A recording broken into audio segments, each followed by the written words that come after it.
위해서 기도하겠습니다. 하나님, 우리가 하나님의 말씀을 함께 들었습니다. 하나님께서 마태를 통하여 주신 그 말씀, 성령의 감동으로 주신 그 말씀을 우리가 들으며 이것이 초대교회뿐만 아니라 오늘날 우리에게도 주시는 하나님의 메시지임을 분명히 깨닫습니다. 이 시대 가운데 또 이 말씀이 우리에게 주시는 그 지혜와 위로가 무엇인지를 발견케 하시고 우리 삶 속에서 이 말씀이 우리의 삶을 주장해 가시는, 이끌어 가시는 하나님의 지팡이와 막대기 되기를 소원합니다. 우리로 깨닫게 하시고 순종할 수 있도록 도와주시옵소서. 주 예수 그리스도의 이름으로 기도하옵나이다. 아멘. 대강절이라고 하는 하나님께서 우리에게 오셨음을 기억하고 감사하는 그 절기로 우리가 12월 한 달을 보내고 있습니다. 지난주에 이어서 계속해서 하나님께서 성령을 통하여 마태에게 주신 말씀들, 특별히 예수 그리스도의 시작에 대한 그 이야기들을 우리가 듣고 있습니다. 지난주에는 예수님의 그 가계도 족보를 통하여서 예수님이 그 예전 하나님께서 아브라함에게 약속하셨던, 다윗에게 약속하셨던 그 보내실 자이심을 그 족보를 통하여서 증명하고 있습니다. 그리고 그 족보 안에 이방인 어머니들의 이름이 당당하게 적혀 있음으로 인해서 하나님의 구원의 계획에 유대인만이 아닌 이방인을 함께 포함하는 것임을 우리에게 말씀하고 있고요. 연약한 여인들 뿐만 아니라 또 그 나와 있는 아버지들의 이름 속에서도 어떤 이들은 교만한 자였었고 어떤 이는 심지어 우상 숭배의 죄를 짓는 자였고 또 어떤 이는 세상으로나 하나님 보기에도 부끄러운 자도 있었지만 신실하신 하나님께서 그 약속하신 대로 아브라함과 다윗의 자손에서 하나님이 보내실 메시아가 태어나게 하셨음을 성경 우리에게 말씀하고 있습니다. 그처럼 연약한 우리지만 때때로 실족하고 범죄하는 우리지만 하나님은 우리를 오래 참으시고 약속하신 대로 우리의 구원을 이루실 거라는 것을 이 예수님의 족보를 통해서도 우리가 발견할 수 있었지요. 계속해서 마태는 예수님을 소개하면서 왜 이분이 그리스도이신지에 대한 두 번째 논지를 펼쳐갑니다. 첫 번째가 우리 인간에서의 어떤 히스토리 가운데 이분이 그 아브라함과 다윗의 자손이라는 것을 입증했다고 한다면 이제는 이분은 하나님께서 보내신 천사에 의하여서 고지되었고 성령으로 인하여서 잉태되어서 태어났고 그분의 이름 자체가 하나님의 구원 계획을 담고 있는 이름이었다라는 것을 소개하고 있습니다. 이분이 태어나는 것이 남자와 여자의 결합으로가 아니라 하나님께서 보내셔서 이 땅에 태어나신 인간이 되신 하나님이라는 사실을 마태는 당시의 교인들에게와 세상에 그리고 또 오늘날 우리에게도 말하고 있는 것이지요. 여기서 등장하는 천사의 스토리는 구약에 종종 나타나는 이야기이기도 합니다. 하나님께서 또한 이름을 지어주시거나 이름을 개명시킨 사건도 구약에 등장하는 이야기지요. 아브라함도 삼손도 보면 하나님께서 천사를 보내시거나 그 이름의 의미를 말씀하시면서 이름을 지어주신 그런 경우들이 있습니다. 그래서 이스라엘 민족에게는 유대인들에게는 이 사건이 구약에서 하나님께서 하셨던 그 일이 지난 400년간 침묵하셨던 하나님이 다시 우리에게 찾아오시고 우리에게 그 능력을 보여주신 사건이라는 것을 쉽게 이해할 수 있는 연결고리였던 것이죠. 구약의 하나님의 그 약속이 지금 예수를 통하여서 이루어졌다라는 사실을 마태는 이야기하고 있습니다. 뿐만 아니라 그 안에 하나님께서 우리와 함께 하신다는 의미의 임마누엘이라는 뜻을 우리에게 설명해 주시면서 하나님이 우리에게 오신 그 의미에 대하여서 강조하고 있습니다. 임마누엘, 하나님이 우리와 함께 하신다라고 하는 히브리어인데요. 하나님이 우리와 함께 하시기 위하여서 인간이 되셨습니다. 하나님으로서는 영광과 권능과 지혜를 갖고 계셨던 그분이 우리 수준으로 낮아지신 것입니다. 이것은 마치 사성 장군이 일병으로, 이병으로 불명예 제대하는 것과 마찬가지에, 아니 그것보다 더 심한 격차가 거기에 나타나고 있는 것이죠. 요새 뉴스를 보면 고위 높은 자리에 있는 자들이 자신의 책임을 면피하고자 자신의 잘못을 다른 사람들에서 블레임하면서 비난하고 있는 그런 이야기들 종종 보면서 참 저것이 인간의 모습이구나라는 생각도 하며, 하나님이, 신이 인간이 되시기 위해서 이 땅에 오신 것이 얼마나 큰 은혜인지도 묵상하게 보게 됩니다. 하나님이 왜 인간이 되셔야 했었을까요? 하나님인 채로 하나님의 뜻을 이루셨을 수도 있었을 터인데 왜 인간이 되셔서까지 이런 일들을 해가시는 것일까요? 제가 아주 어릴 적에 초등학교 시절에 하나님의 사랑하심과 저를 구원하심을 확신하기 전에 습관을 따라서 혹은 부모님의 손에 이끌려서 교회를 다니던 그 시절에 TV에서는 SF 영화가 많이 방영되던 시절이었었습니다. 저는 미라클을 행하는 이 구약과 신약의 이야기를 보면서 그 어린 시절 영특했던 저는 혹시 외계인이 아니었을까라는 생각도 했었습니다. 그래야지 말이 되겠더라고요. 인간은 그런 능력을 행할 수 없으니까 영화를 보면 외계인은 저런 비슷한 일들을 하더라고요. 그래서 외계인이 인간에게 와가지고 이렇게 놀라운 일을 행하고 나중에 자기 행성으로 갔다가 다시 돌아올 거야 라는 이야기가 성경의 이야기일까? 라고 어린 시절 생각했던 기억이 납니다. 근데 제가 철이 들면서 사춘기를 지나면서 하나님의 은혜로 정말 하나님 살아계시고 무엇보다도 그 하나님이 나를 사랑하신다는 걸 확신했던 때가 있었는데, 그때를 기점으로 이 이야기가 저한테 마음에 탁 와서 걸리는 거예요. 외계인이라면 자기가 인간이 되어서 우리를 위해서 죽을 이유는 없잖아요.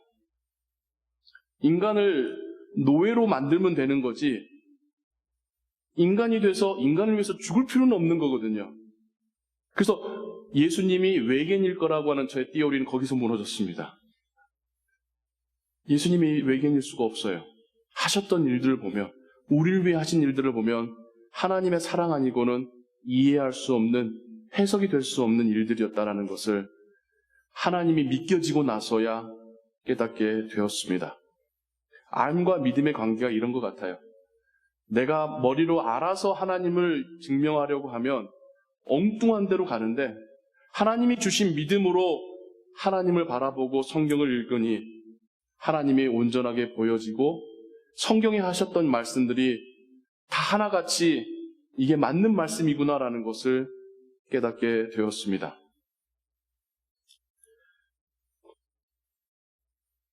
하나님이 우리와 같이 되셨다라는 것, 저는 거기에서 묵상할수록 정말 연약한 나처럼 되셨다는 것은 어떤 의미일까? 내가 힘들어하는 그 감정들도 하나님도 한번 경험해 보셨다는 것이고, 내 삶의 퍼퍼감도 하나님도 한번 경험해 보셨다는 것이고, 인간관계에서 정말 말로 다 하기 힘든 이 복잡하고 힘든 것들도 하나님도 겪어보셨다는 것이고, 나에게 필요한 것들이 있다는 것도 하나님도 겪어보셨다는 것이고, 또한 하나님이 직접 그렇게 우리에게 말씀해 주시고 우리 이야기 들으시려고 이 땅에 오셨다라는 사실, 그리고 마지막 종국에는 나의 생명값을 대신 지불하시기 위하여 오셨다라고 하는 이 사실이 정말 복음에서 얼마나 중요한 의미인지를 깨닫게 되었습니다. 우리는 12월에 예쁜 라이트를 켜고 또 예쁘게 막 눈도 내리고, 또 제일 좋은 건 뭐예요? 아이들은 학교를 안 가도 하는 방학이 직장인분들은 휴가를 누리면서 쉼의 시간이니까 그냥 세상 자체가 흥겨운 시간들로 보내고 있습니다. 좋아요. 또 교회에서도 하나님 우리에게 오셨습니다. 셀러브레이트 하는 그런 절기도 합니다. 좋습니다. 그런데 우리가 이때 놓치지 말아야 될 것은 여기에 복음의 핵심이 있다는 것입니다. 하나님이 우리처럼 되셔서 우리가 겪었던 거 다 겪으셔서 우리를 더 깊이 이해하시고 더 사랑하시기 위해 오셨다라는 것, 그런 우리의 생명을 위하여 죽기 위해 오셨다라는 것이 이 대강절의 핵심일 줄로 믿습니다.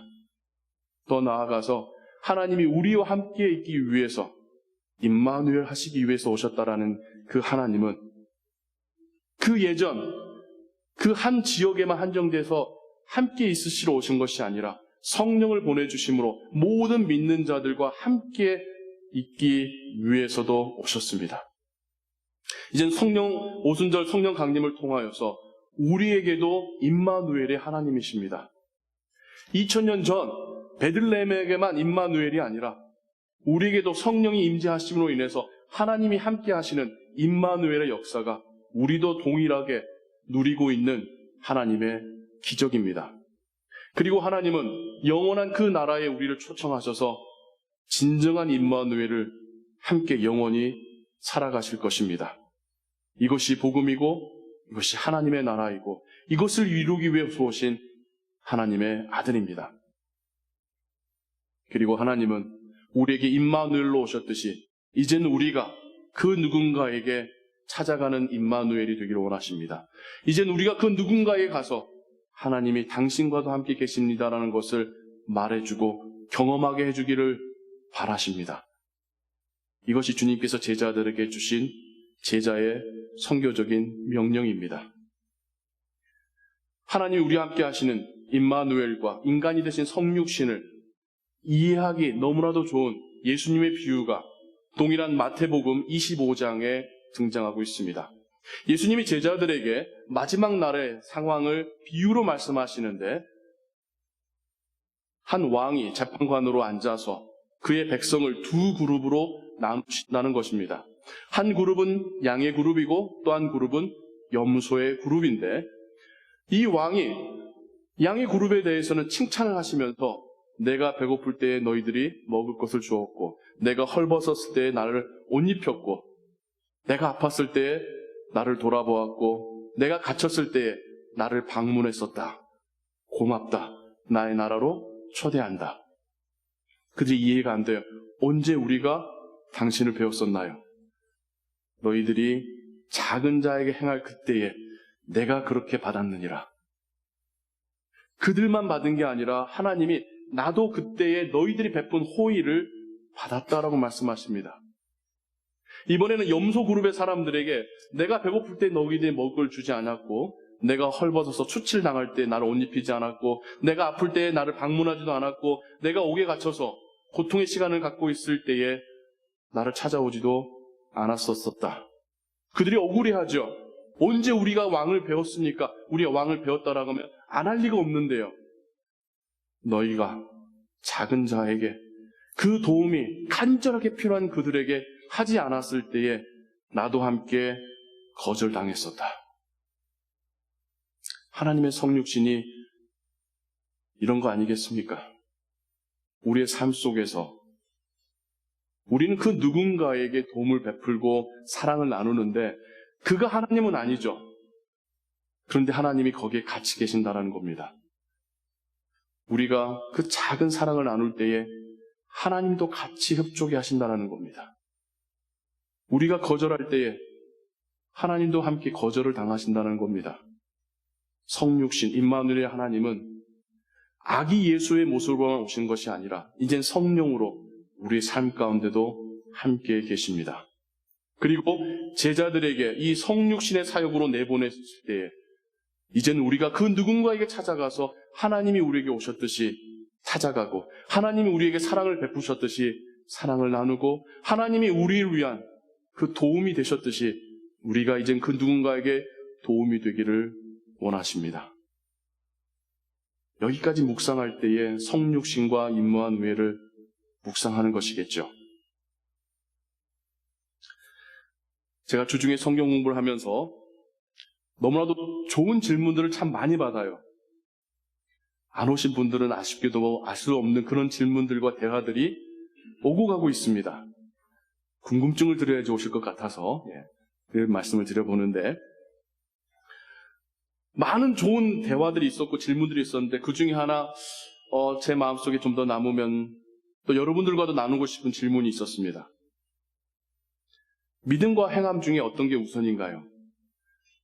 질문은 추상적이지만 그 질문이 나온 상황은 구체적인 거예요. 여러분들이 교회에 오시면 교회 다닌 지 얼마 되지도 않았는데 이거 해보세요, 이거 하세요, 막 일을 많이 시키잖아요. 좀 그러지 않았으면 좋겠는데, 그러다 보니까 내가 믿음이 자라지 않은 상태에서 막 이런 부담감이 오니까 이게 힘든 거죠. 근데 그때마다 듣는 이야기는 뭐예요? 순종하면 믿음이 생깁니다 라는 이야기를 듣는 거죠. 이게 불편한 거예요. 해봤는데도 안 생기니까 진짜 내가 뭔가 대가를 지불해야지 나한테 믿음이 생기는 건가? 그러면 그동안 설교를 통해서 들었던 말하고 다른데? 라고 하는 모순이 생겨난 거죠. 얼마나 현명한 질문입니까? 당연히 믿음과 행함 사이의 우선순위는 믿음에 있습니다. 믿어지니까 행할 수 있는 겁니다. 믿어지지 않는데 행할 수 있는 건 없습니다. 믿지 않는데도 행하는 거는 거짓일 수 있고 그런 체하는 것일 수도 있습니다. 그리고 믿음이 있는 만큼 행합니다. 그리고는 제가 믿음과 행함의 관계를 운동으로 비교해서 설명을 했었는데 제가 이 설명이 충분하지 못했었어요. 어디까지 설명을 했었냐면, 운동도 여러분 다 운동의 레벨이 다르죠. 그러니까 스킬이란 뜻만이 아니라 운동을 좋아하시는 정도, 그 빈도수가 더 다르죠. 한번 스스로 생각해 보세요. 나는 운동을 어느 정도 하는지. 일주일에 나는 한 번도 안 한다. 나는 숨 쉬는 게 나의 운동이야 라고 말씀하신다는 분도 있을 거예요. 마지못해서 일주일에 한 번 정도 산책 가듯이 한 30분 걷고 들어오시는 분도 있을 것일 거고, 자주는 아니어도 일주일에 한 3번 정도 격일로로 그래도 근처에 짐에 가서 그래도 조금 운동하고 오시는 분도 있을 거고, 어떤 분은 매일 땀을 흘려야지만 직성이 풀리는 분도 있고요. 제가 또 봐는 어떤 분은 그 추운 겨울에 저녁에 길거리에서 마라톤 하는 분도 있어요. 심지어 비 오는데 마라톤 하는 분들도 있습니다. 여러분 간혹 보시나요? 그분들은 운동에 미친 사람들이죠. 저는 저보다 운동을 안 하신 분들 보면 답답하지만 저보다 운동을 많이 하신 분들 보면 이해가 안 됩니다. 저렇게까지 해야 되나? 한 번은 골프 치러 운동을 하러 나갔는데 비가 막 쏟아지니까 사람들이 다 나무 숲으로 숨거나 돌아가더라고요. 그 비를 견디고 비가 그치자 다시 나와서 치는 진정한 골퍼들, 전 대다수를 한국 사람들을 보았습니다. 거기서 운동을 좋아하면 그렇게까지 하더라고요. 그리고 운동을 좋아하는 분들이 운동을 싫어하는 분들에게 어떻게 하죠? 운동해봐, 좋아라고 권유하죠. 그거 같아요. 신앙생활 하다 보면 저는 제 수준의 믿음까지 행함을 하고 순종을 하고 은혜를 받습니다. 근데 저보다 더 순교의 정신을 하신 분들은 저도 못 따라가겠어요. 제가 못 가는 수준을 제가 여러분들한테 말하지도 못하고, 하지만 작은 믿음으로 정말 작게 살아가시는 분들 보면 조금 더 해보시지, 조금 더 성경 공부에 나와서 좀 들어보시지, 조금 더 교회의 어떤 이런 활동에 참여해 보시지 하는 권유를 하게는 돼요. 그런 거 아니겠습니까? 그리고 우리가 교회에서 그 정도 수준이어야 될 것 같아요. 일손이 필요해서 와서 일해달라고 하는 것이 아니라 조금만 더 해보시면 제가 지금 경험하는 거 같이 경험하실 수 있어요. 그런 권유. 그래서 그분이 그 믿음과 행함이 함께 스텝 바이 스텝 자라가실 수 있도록 돕는 것. 전 그게 건강한 교회의 양육이지 않을까라고 생각을 합니다. 성육신을 우리가 그런 개념으로 이해해봤으면 좋겠습니다. 임마누엘을 그렇게 우리가 이해해봤으면 좋겠습니다. 우리가 그 어느 곳에 가서 그리스도인다워지는 것이 우리 레벨에서의 성육신이고, 그러니까 우리가 신인데 인간이 된다는 말이 아니라 신이 인간이 되신 그 하나님의 모습을 담는 우리 레벨의 성육신은 우리가 직장에 가서도 아는 사람 아무도 없는 그루소리에 가서도 그리스도인답게 행동하는 것일 테고요. 우리와 함께 있기 위해서 오신 임마누엘 하나님처럼 우리가 그분을 닮아가는 우리의 수준에서의 임마누엘은 하나님의 위로와 도움과 소망이 간절히 필요한 그에게 찾아가서 그 옆에 있어주며 하나님이 그분에게 은혜 베푸실 수 있도록 우리가 도구가 되어지는 것이 우리 수준에서의 임마누엘이지 않겠습니까?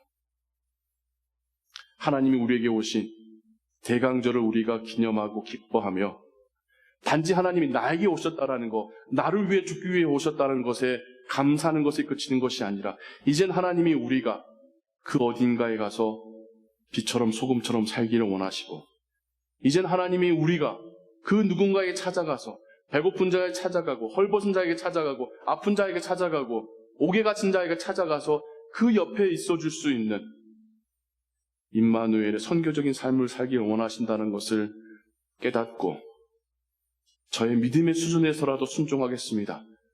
그리고 행할 때에 하나님 저의 믿음을 더 키워주십시오라고 기도할 수 있는 이 계절이 되기를 소원합니다. 그렇게 우리가 한 걸음 더 주님의 모습을 닮아가고 살아가신 하나님을 경험하고 세상 가운데 그 하나님을 드러낼 수 있는 믿음의 공동체 되기를 주님의 이름으로 축원합니다. 기도하겠습니다. 하나님 아버지, 연약한 우리처럼 되셨다라는 것, 그리고 우리를 위하여서 희생의 죽음을 하셨다라는 것, 우리와 함께 있기 위하여서 성령을 보내주시고 하나님의 나라를 예비하셨다라고 하는 이 복음을 오늘 우리가 듣습니다. 그리고 이젠 우리가 하나님께서 보내신 그곳에서 하나님의 자녀답게 사는 것, 하나님의 은혜와 위로가 필요한 이 옆에 같이 있어주는 것이 또한 복음에 순종하는 제자의 삶임을 또한 깨닫습니다. 우리의 믿음이 연약하여서 우리가 할 수 있는 순종이 너무나도 작습니다. 하지만 그 순종으로 하나님 앞에 나아갈 때에 하나님의 역사하심은 더 크게 일어나고 우리의 믿음을 더욱 성장시키시고 우리의 순종을 더욱 키워가실 줄로 믿습니다. 그렇게 우리를 사용하시고 우리의 가정을 사용하시고 우리의 교회를 사용하여 주옵소서. 모든 것 주께 의지하오며 감사드리오며 주 예수 그리스도의 이름으로 기도하옵나이다. 아멘.